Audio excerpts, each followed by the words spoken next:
Good morning. बऱ्याच दिवसांनी आज मस्त ऊन पडलेलं होतं, त्यामुळे म्हटलं सगळी झाडं अगदी ताजीतवान वाटायला लागली. हे बघा, माझं गोकर्णाचं झाड आहे. बांधकाम सुरू असताना याची खूपच वाईट व्यवस्था झालेली होती, कारण धूळ, सिमेंट आणि थोडंफार दुर्लक्षसुद्धा झालेलं होतं माझ्या झाडांवर. त्यामुळे ना सगळी ही झाडं जवळपास सुकायला लागली होती.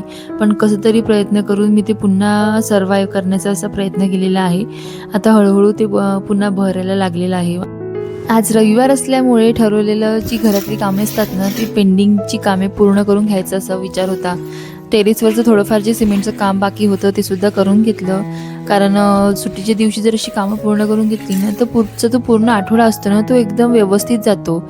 इकडे तुम्ही बघू शकता, पिहू तिच्या सिमेंटच्या खेळण्यामध्ये किती गुंग झालेली आहे.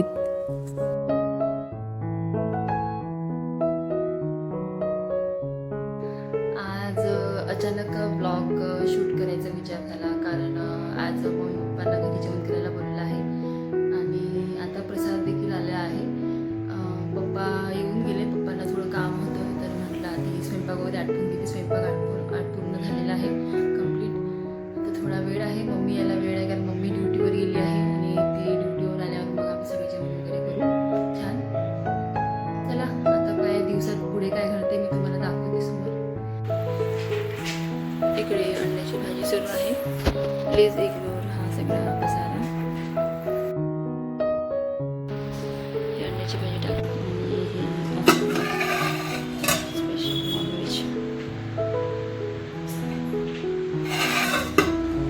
इकडे जिरा राईस देखील झालेला आहे. हे नेहमीच आहे. तुमच्याकडे पण असं होतं का? पप्पांनी एक गोष्ट सांगितली की पप्पा 10 गोष्टी घेऊन येतात. आमच्याकडे तर नेहमीच असतं असं. मी भाजीचं आणायला सांगितलं नाही तरी पप्पा थोडीफार तरी भाजी घेऊन येतातच. आणि जर एखाद्या वेळेस जर माझ्याकडे ती भाजी असली आणि पप्पांनी पण ती भाजी आणली, तर मला नाईलाज म्हणून पप्पांकडे ती परत वापस पाठवून द्यावी लागते घरी. मग काय, माझ्याकडे आधीचं काय भाजीचं असतं, तर त्यामुळे कसं मी त्यांना नाहीच म्हणते भाजीचं आणायला, पण तरी ते एक्स्ट्राची भाजी घेऊनच येतात. आता इथे मी सगळी भाजी नीट धुवून ठेवत आहे. स्वच्छ वगैरे धुवून ठेवली की ते जास्त दिवस टिकतेही आणि लवकर भाजी खराब पण होत नाही.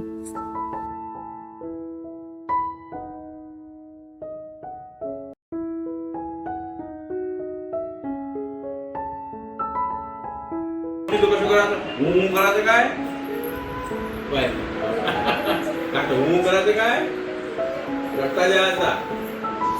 करायचं काय इकडे मी माझी कामं आटपत होती आणि तोपर्यंत पिहू तिच्या नानूसोबत मस्त खेळण्यात रमली होती.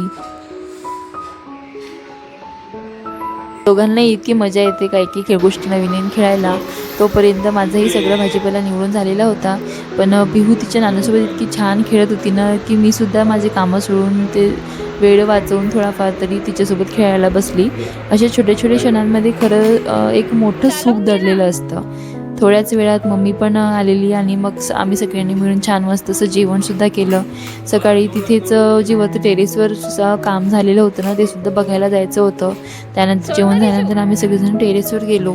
तिकडे सिमेंटचं जे काम झालं होतं त्यांना वेळेवर असं पाणी देणं की ते नीट सेट होऊन जातं. तिकडे पिहूची धमाल सुरूच होती. नानू तिला पायऱ्या कशा चढायच्या तर ते शिकवत होते आणि तेही अगदी उत्साहाने तिची प्रॅक्टिस करत होती. लहान मुलांचं कसं नवीन नवीन गोष्ट किती पटकन ग्रास्प करतात ना, त्यामुळे टेरेसवर किंवा अशा ठिकाणी गेल्यावर त्यांच्याकडे सतत लक्ष ठेवावंच लागतं.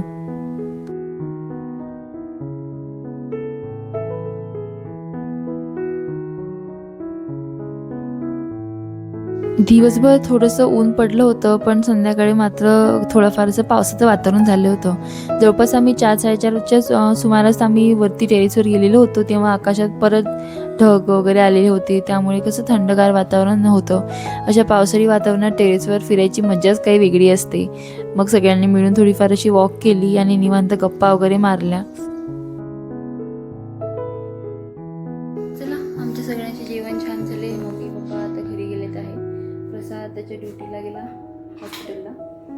आता बघूया. आता काय ॲक्च्युली पिहूचं कपाट साफ करायचं होतं, पण पिहूला झोप आलेली आहे, त्यामुळे आता बघते तिला आधी झोपून देते म्हटलं, कारण सकाळपासून उठलेली आहे ती खेळतच आहे कंटिन्यू. थोडं काही खाल्लं आहे तिने. आता परत ती गाडी खेळते दाखव.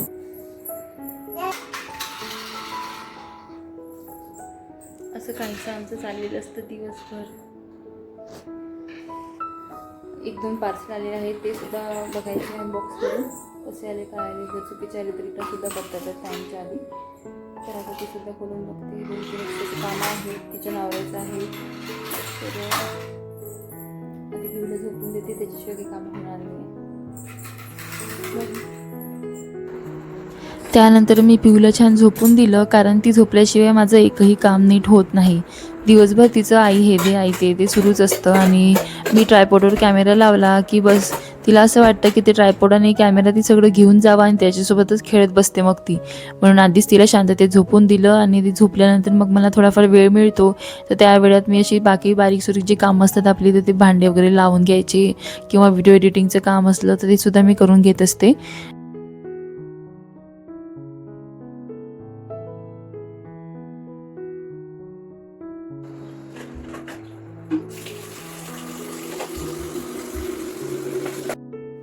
तुम्ही बघू शकता किचन पण आवरून झालेलं आहे जेमतेम. आता हा भाजीपाला ठेवून घ्यायचा आहे. भाजीपाला ठेवून हे इथलं शेल्फ आहे ना, हे मी आधीच लावून घेतलेलं होतं. तर आता ते डेकोरेट करायचे आहे आणखी. आणि बघू इथे काय काय वस्तू ठेवायची आहे. हे बॉटलसाठी गेलं होतं, ते आता असंच रॅन्डम काही ना काही सामान ठेवण्यात येऊन राहिलं आहे. काही पण म्हणजे तरी रिकामे असलं ना, तर ते जागा रिकामी दिसली की आपण काहीही ठेवून देतो, हे आपल्याला सवयच आहे आधीपासून. पण आता हे डेकोरेशनसाठीच लावलेले होते मी. हे जे आपलं फर्निचरचं काम सुरू होतं तेव्हा मी ते वेस्ट मटेरियलपासून हे बनवून घेतलेले होते. असे छान वुडनचे आणि हेवी असे बनवून घेतले आणि सोबत त्याला ना मी घरीच असे लॅमिनेट केलं. तुम्ही बघितलं असेल माझ्या आधीच्या व्हिडिओमध्ये. तर लॅमिनेशन वगैरे छान असं मला वुडन टेक्स्चरमध्येच पाहिजे होतं, म्हणून मी त्याला हे बनवून घेतलं. असे भरपूर आहेत. तसं आता हे मोठ्या साईजमध्ये बनवलं मी आणि हे छोट्या साईजमध्ये, त्याच्यानुसार असं बेसिंग एरियाजवळ असं छान दिसेल म्हटलं. बाकी इकडे तर अशी काचेचीच आहे हे शेल्फ. इकडे पण मी काचेचीच लावून घेतलेली आहे. बघू आता इथे आणखी काही डेकोरेशन वस्तूचे वगैरे काही आयडिया असेल तर मला सुचवा. कारण मला माझं असं विचार आहे इथे असं थोडंसं प्लांटर टाईप ठेवावं आणि काही असं म्हणजे असं खाली वेल वगैरे सारखं असं येईल तशा टाईपमध्ये असं डेकोरेट करायचा विचार आहे माझा. कसं वाटलं तुम्हाला सांगाल कमेंटमध्ये. आता सोबतच इथे ना मी असं हे ठेवलेलं आहे. हे स्टँड आहे कांदा लसूण ठेवायचं स्टीलचं.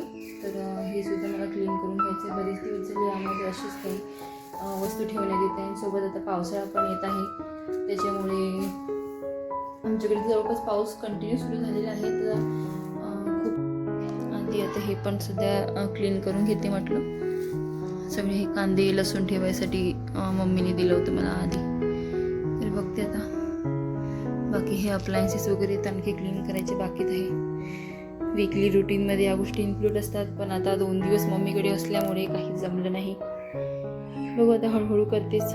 अजून भाजीचं थोडंफार वाढायचंच होतं, म्हणून म्हटलं आधी ते बाहेरच राहू देते. नंतर संध्याकाळी सगळं भाजीपाला नीट व्यवस्थित डब्यांमध्ये स्टोअर करून ठेवता येईल. इकडे मी चिवडाही स्टोअर करून ठेवते आहे. मम्मीने खास दिवसभरात भूक लागली आहे की खाता यावा म्हणून हा चिवडा बनवून दिलेला आहे.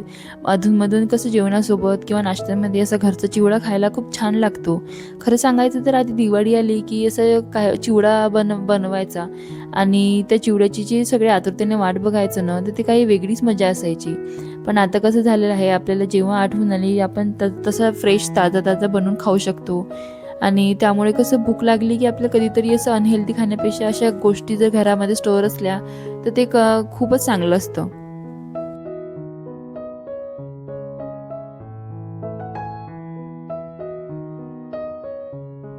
त्यानंतर माझे काही पार्सल्स डिलिव्हर झालेले होते, तर ते सुद्धा अनबॉक्स करून घ्यायचे होते. भावाच्या लग्नाची तयारी तर सुरूच असल्यामुळे शॉपिंग तर सुरूच राहणारच आहे. एकुलत्या एक भावाचं लग्न म्हटलं की बहिणीचा उत्साह काही वेगळाच असतो. तुम्ही सुद्धा रिलेट करू शकणार ही गोष्ट. मी काही मेकअप प्रोडक्ट्स ऑर्डर केलेले होते, कारण पर्पलवरनं तो सेल सुरू होता, तर त्यामुळे कसं तिथे खूप जास्त डिस्काउंट्स आणि ऑफर्स होते आणि मी नेहमी त्यावरनं शॉपिंग करते. तर म्हटलं यावेळेस पण छान असे काही ना काही बोलून घ्यावं. आणि नेहमीप्रमाणे काही स्किन केअरच्या गोष्टीसुद्धा बोललेल्या होत्या आणि सोबतच एक ऑफिशियल वेबसाईटवरून मी हे सनस्क्रीनसुद्धा ऑर्डर केलेले होते. त्यावर पण बाय 1 गेट 1चा सेल सुरू होता, म्हणून म्हटलं आधीच सगळ्या गोष्टी रिस्टॉक करून घेते, नंतर धावपळ नको.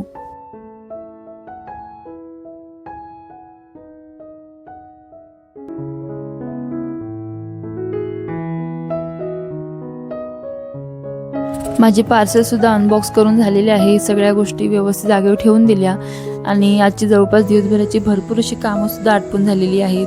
अशा सुंदरशा संध्याकाळच्या व्ह्यूसोबत आजचा ब्लॉग इथे संपवते. तुम्हाला आजचा व्हिडिओ कसा वाटला ते कमेंटमध्ये नक्की सांगा. व्हिडिओ आवडला असेल तर लाईक करा, शेअर करा, चॅनल नवीन असाल तर सबस्क्राईब करायला विसरू नका. पुन्हा भेटूया नवीन अशाच एका व्हिडिओमध्ये. तोपर्यंत काळजी घ्या. बाय.